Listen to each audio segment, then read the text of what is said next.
Good morning, good afternoon, and good evening, mga kakuripot. So, maraming pinadala ang Ugreen. Hindi ko masabing today kasi medyo matagal na to. Okay? So, talagang medyo delayed ako sa mga videos natin. Okay? Pasensya na sa mga brands. Okay? Nagso-sorry talaga ako kasi medyo napupuno tayo. Okay? So, medyo may 5 gadgets pinadala ang Ugreen pero 2 kinds of item lang naman siya. So, first ay mga power banks.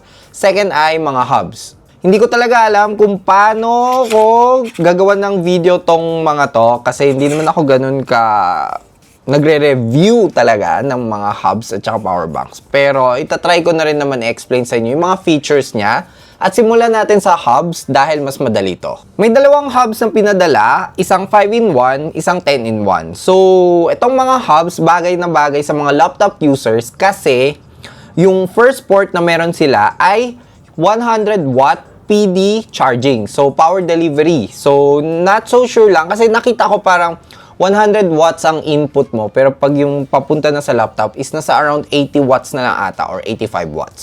Tapos, meron silang 3 USB hub. Sa 5-in-1, may isang USB 3 tsaka 2 USB 2.0. Tapos, yung 5th port niya, yung pinakahuli, is HDMI up to 4K resolution 30 Hz. Tapos sa 10-in-1 naman, so may dagdag lang siya. Syempre, dahil 10 siya, 5 yung kanina, may konting dagdag lang siya. May 5 actually, di ba? 10 minus 5, 5. Okay, so dagdag ko lang rin na yung 3 USB-A port niya is lahat 3.0 to. Okay, kasi yung kanina, di ba, 2 2.0 yun. Tapos, meron rin tong SD card at saka micro SD card reader. VGA port.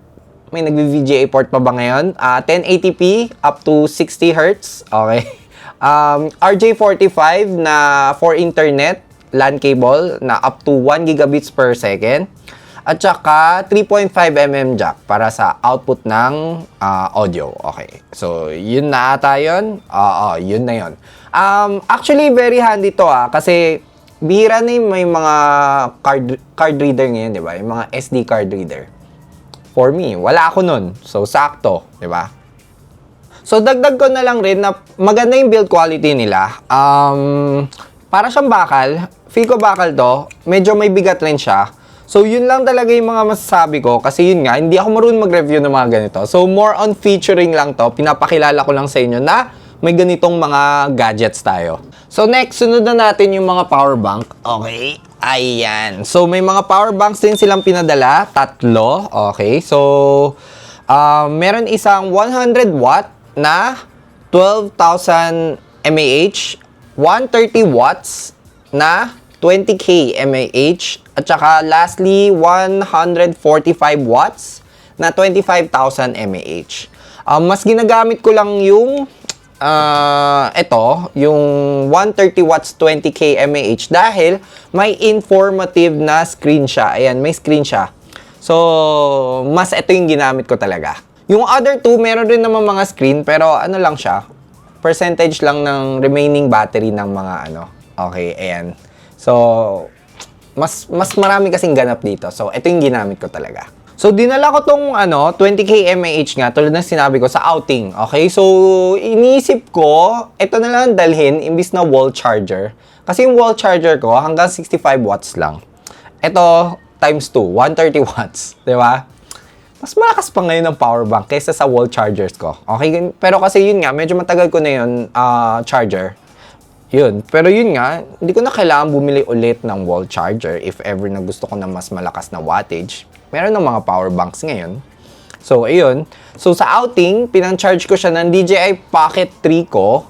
So, from 16% to 100% at around 30 to 35 watts charging in 22 minutes. Tapos, 14 to 15% na bawas sa power bank. So, 22 minutes, 16 to 100%, medyo mabilis yun, di ba? Pero kasi, maliit lang talaga ang battery ng Pocket 3. Ang point ko lang dun sa sinabi ko is para ka talaga may dala-dala. Di ba? Dala-dala. Para ka may dala-dalang outlet. O, di ba? Kasi nga, ang lakas na ng mga charging ng power banks ngayon. Tapos, isa pa, syempre, ang pinaka-i-charge talaga natin ay yung phone. Okay? So, yung sa experience ko, ang phone ko is S22 Ultra from 36%, chinarge ko siya. Ang tansya, syempre hindi ko na siya tinitigan. Ang tansya ng phone is around 45 minutes lang daw ang charging. Naka super fast charging rin siya, nasa around 30 watt charging lang naman yung phone ko, okay? So, hindi naman ganun kataas talaga. Hindi siya, kasi ewan ko, sa Samsung kasi hindi sila ganun ka-into. Takot ata sila maulit dun sa, yung dati, yung sumasabog, di ba? Okay, so takot sila maulit yung incident na yun. Kaya medyo mababa lang. Tsaka medyo luma na yung phone ko, kaya 30 watt charging lang siya. Pero, di ba, yun nga, power bank lang, okay na. Kaya niyang sagad na. Yun nga, humihina rin pala siya, syempre. Normal naman sa phones natin yan, na pag medyo tumataas na yung laman ng phone mo, like mga nasa around 80% or 70%, siguro ganyan. Depende sa manufacturer. Humihina na rin talaga yung wattage. Sa case ko, humihina rin talaga siya. Sabihin ko na lang rin yung pinaka-max per port, okay? So, sa isang port, nung 12K mAh at saka 20K mAh na power bank, umaabot ng 100 watts, okay? Isang port, 100 watts. Tapos itong mas malaki, yung 145 watt, yung isang port niya, umaabot ng 140 watts. Okay? So, pag talagang gusto mo ng max charging, bilhin mo tong 25,000 mAh nila. Pero more on laptops na ata yung mga ganong wattage na yun. Okay? Yung 100 above. And lastly, yung mga presyo ng mga items na binanggit ko. Alam ko tong 5-in-1, nasa around 700 pesos lang to. Okay, so medyo murang-mura siya. Medyo murang-mura. Okay, so magulo lang. At saka, ito medyo may pagkamahal siya. Not so sure kasi siguro dahil 10-in-1 siya. Nasa around 2.2k yata siya nung nakita ko Okay, so magbabago-bago kasi yung mga pricing niyan. So nung ginagawa ko yung script ko, nasa around 2.2 yun.